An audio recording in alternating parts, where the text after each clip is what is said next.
That's what I think we need to be able to do when we're talking about these difficult political things as well.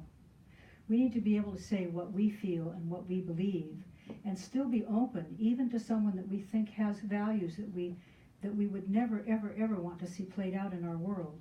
I want to be able to say that I'm more than heartbroken to read about small children being grabbed out of the arms of their parents and taken into cages where their toys, their little stuffy toys are being snatched from them, and they don't have enough to eat.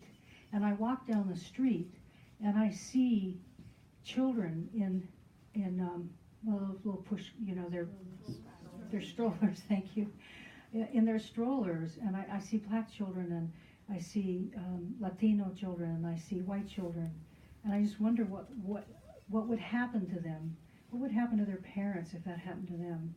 And I wonder, how can someone want to punish a child like that when I look at those beautiful faces? And that's what I want to do when I talk to someone. That's what I'm feeling, but what do we do instead? Instead we go, those people are horrible. Do you know what they're doing to those children? Can you feel the difference? The one way I'm telling my story, I want to also say that there are have been 157 mass murderers by 6 months gone this year. 157 mass murders. How can we know that and not feel pain? There are so many threats at schools that they're having 50 threats of mass violence at the schools in the United States every single, not month, not week, day. That would be 18,000 a year. So if we can speak from our heart, if someone tries to shut me down, if I can say, this is not for me about anything, this is off so far beyond anything partisan. This is what I believe, this is what I feel. A man asked me before we started today, when he heard that people would drop their defenses a lot, he said, well, do you do something to talk straight to their soul? And maybe that's what we're doing, is when we're grounded in what we feel and what we believe, we can have all the passion in the world as long as we don't cross that line and try to convince the other person. So when I ask questions, I want to be neutral in tone and come down. I want to not have a lot of facial expression. The same thing when I give feedback to someone.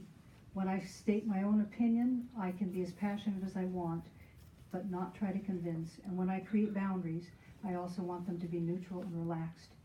Those simple changes have the capacity to transform us, the people we love most, and wider circles in our country, in our world.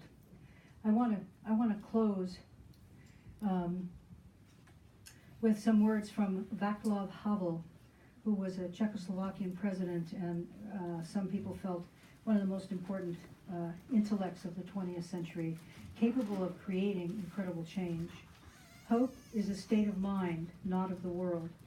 Hope is definitely not the same thing as optimism. Hope, in this deep and powerful sense, is not the conviction that something will turn out well, but the certainty that something makes sense, and not only if it stands a chance to succeed. Hope is a feeling that life and work have meaning, whatever the circumstances. The salvation of this world lies nowhere else than in the human heart, in the power to reflect, in responsibility and our human dignity. So I want not only to be able to say what I believe and I feel, I want to know about perhaps that person who's living in poverty near the southern border and knows that millions of immigrants are coming in to their state. I want to know what that person feels. Are they afraid that what they barely have to even survive on is not even going to be enough for them soon? I want to know all of the sides in order to create the kind of resolution we can. And as we free ourselves, what I think of as the power struggle prison, we won't need to be dependent on other people's cooperation to have our own power. We can be free to use it with greater effectiveness and greater compassion. I think of it as having the heart and the spine together. Will it be hard? Yes. Is it possible? The potential is infinite.